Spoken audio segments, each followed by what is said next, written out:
Morning class. आज की online कक्षा में आपका सबका स्वागत है और आज हम पढ़ने जा रहे हैं 12वीं की कक्षा पतंग, जिसके राइटर कौन है? आलोक धनवा।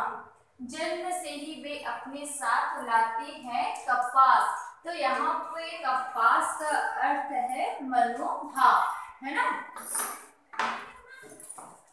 घूमती हुई पृथ्वी घूमती हुई आती है उनके बेचैन पैरों के पास। जब वे दौड़ते हैं बेसुध।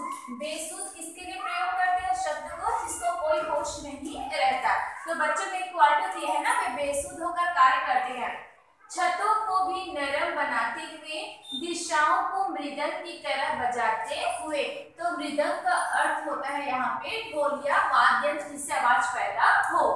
वे पेंग भरते हुए चले आते हैं। तो पेंग का अर्थ यहाँ पे है झूला।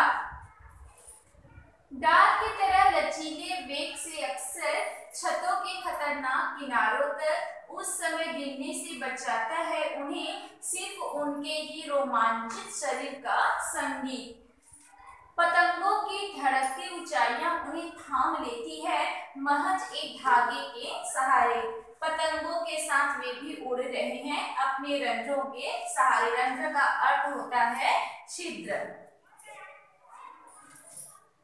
अगर वो कभी गिरते हैं छतों के खतरनाक किनारों से और बच जाते हैं, तब तो और भी निडर होकर सुनहले सूरज के सामने आती है। पृथ्वी और भी तेज घूमती हुई आती है उनके बेचैन पैरों के पास, है ना। तो इस पाठ का प्रसंग बनने जा रहा है। प्रस्तुत काव्य पंक्तियों में कवि आलोक धनवा ने, है ना, इस पाठ में बताया है कि कैसे बच्चों के जो मनोभाव होते हैं वो क्या होते हैं? चंचल होते हैं। बच्चों में स्फूर्ति जो होती है वो क्या है? सदैव भरी रहती है। मतलब बच्चे जो है वो क्या चंचलता पूर्वक कार्य करते हैं और जब वो कार्य करते हैं तो बच्चों को किसी भी प्रकार की क्या है सुध नहीं रहती। तो इसी की व्याख्या जो है वो इस पाठ में किया गया है। और क्या कहा गया है?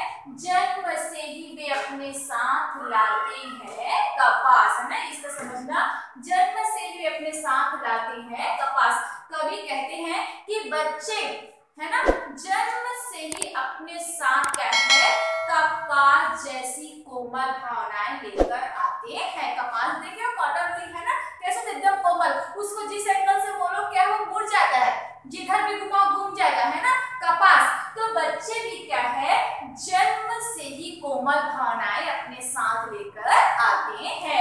जन्म से ही वे अपने साथ लाते हैं कपास। यहाँ का अर्थ क्या बनेगा?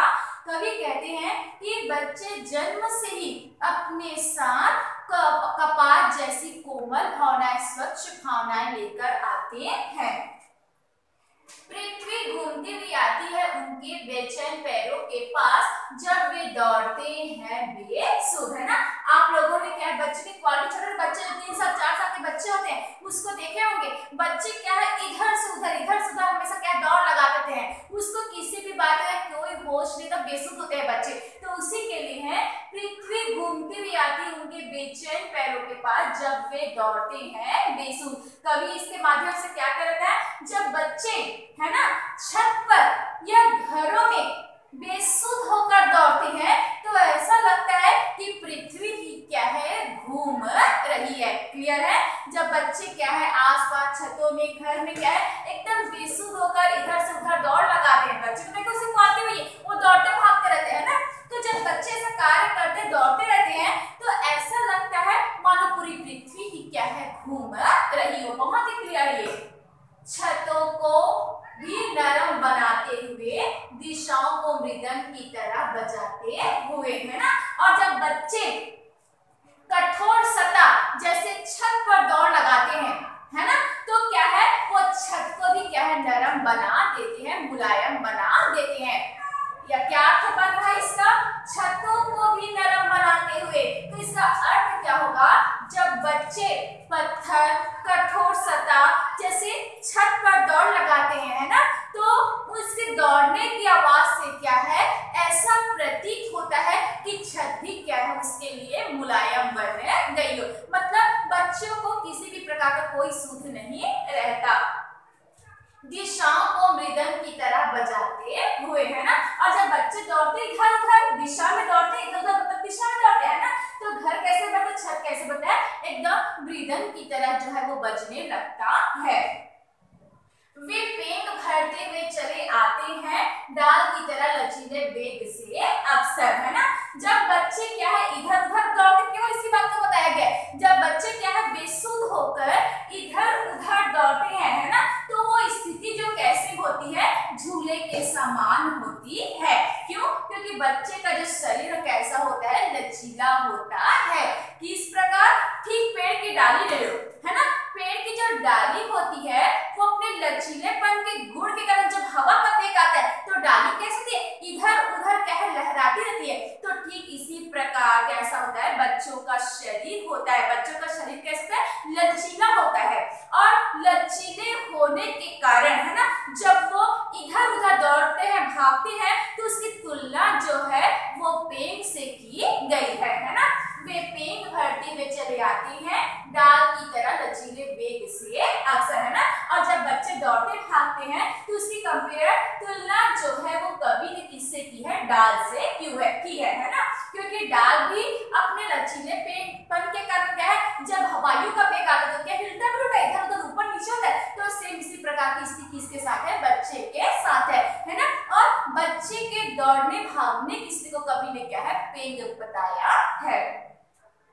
छतों के खतरनाक किनारों तक उस समय गिरने से बचाता है उन्हें सिर्फ उनके ही रोमांचित शरीर का संगीत, है ना। तो यहाँ से क्वेश्चन बनेगा, जब बच्चे, है ना, क्या है, छत से गिरने को आतुर होते हैं, गिरने ही लगते हैं, तो उसको कौन बचाता है। जब बच्चे छत से गिरने को लगते हैं या गिरने की स्थिति में आ जाते हैं, है ना, तो बच्चे को कौन बचाता है। तो बच्चे को कौन बचाता है पता है, केवल उसके ही शरीर का लचीलापन, रोमांचित स्थिति, उसके शरीर की स्फूर्ति ही क्या है, बच्चे को गिरने से बचाती है। समझ आई बात। यहाँ से क्वेश्चन बनेगा कि जब बच्चे छत से गिरने लगते हैं, है ना, तो बच्चे को कौन बचाता है। तो उसका आंसर बनने जा रहा है, जब बच्चे, है ना, छत से गिरने की स्थिति में आते हैं तो उस समय बच्चे को केवल उसके शरीर का रोमांचक स्थिति ही बचाती है, स्फूर्ति ताजगी जो होती है बच्चों में, वही उसको क्या है, बचाता है। तो आइए इसको देखते हैं। छतों के खतरनाक किनारों तक उस समय गिरने से बचाता है उन्हें सिर्फ उनके ही रोमांचित शरीर का संगीत, है ना। और जब बच्चे खेलते हुए क्या हो जाते हैं, छत के किनारे तक पहुंच जाते हैं या फिर किनारे से गिरने की स्थिति आ जाती है, तो उस समय बच्चे को केवल क्या है, रोमांचित शरीर का संगीत ही बचाता है। अर्थात बच्चों में जो स्फूर्ति ताजगी होता है, उत्साह होता है, वही बच्चे को क्या है, गिरने से बचाता है। पतंगों की धड़कती ऊंचाइयां उन्हें थाम लेती है महज एक धागे के सहारे, है ना। जिस प्रकार पतंग उड़ रही है, इसको हम कंट्रोल कैसे करते हैं, है ना, इसकी में कैसे लाते, धागे के माध्यम से लाते हैं। तो उसी प्रकार जो बच्चे छत से गिरने लगते हैं, है ना, तो वो उन्हीं का जो शरीर, स्फूर्ति वाला जो शरीर है, धागा, वही बच्चे को क्या है, बचाता है। इसी का उदाहरण है। पतंगों के साथ वे भी उड़ रहे हैं अपने रंध्रों के सहारे। और जैसे जैसे बच्चों का पतंग जो होता है, क्या होता है, ऊंचाइयों तक जाता है, तो ऐसा लगता है कि बच्चे भी क्या है, उस पतंग के साथ उड़ रहे हैं। उसका उत्साह जो हो क्या है, बढ़ता ही चला जाता है। पतंगों के साथ वे भी उड़ रहे हैं, इसका अर्थ क्या है, जैसे जैसे बच्चों का पतंग ऊपर चला जाता है ना, वैसे वैसे बच्चों में भरा उत्साह वो भी क्या बढ़ता चला जाता है अपने रंध्रों के सहारे। उसके अंदर जो छिद्र है, उत्साह ताजगी, उसके सहारे क्या बच्चे भी उड़ते हैं। अगर वो कभी गिरती हैं छतों के खतरनाक किनारों से, है ना, और बच जाती हैं, तब तो और भी निडर होकर सुनहरे सूरज के सामने आती हैं, पृथ्वी को और भी तेज घूमती हुई आती उनके बेचैन पैरों के पास। तो इसका एक ही अर्थ बनेगा, अगर वो कभी गिरते हैं छतों के खतरनाक किनारों से, बाय द वे स्थिति आ गई है ना, बच्चे क्या है, खेलते खेलते छत से गिर गए, स्पष्ट है ना। अगर वो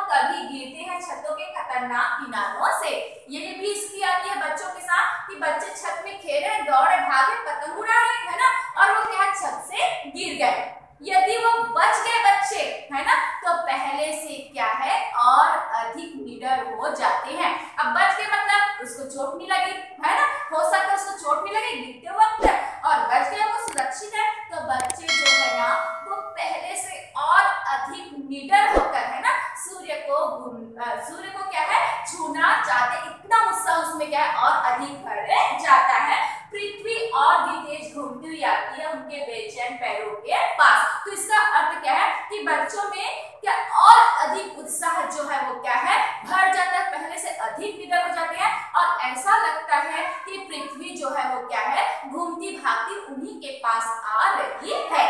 तो इस पूरे पाठ में केवल यही बताया गया है कि बच्चों में कितनी ताजगी उत्साह, उसमें ऊर्जा का अक्षय भंडार जो क्या है भरा रहता है ना। केवल बच्चों की बातें बताया गया है। यदि बच्चे कभी गिरने से बच जाते हैं है ना, तो कभी बच्चे क्या छत से गिरकर बच जाते हैं, उसको चोट नहीं लगती तो और अधिक क्या हो जाते हैं वो निडर हो जाते हैं। यदि बच्चे क्या है छत से गिरते गिरते बच जाते हैं तो उसे केवल क्या है उसका शरीर का रोमांच उसे क्या है बचाता है। तो केवल इसी बात को क्या है बताया गया है। तो आगे की कक्षा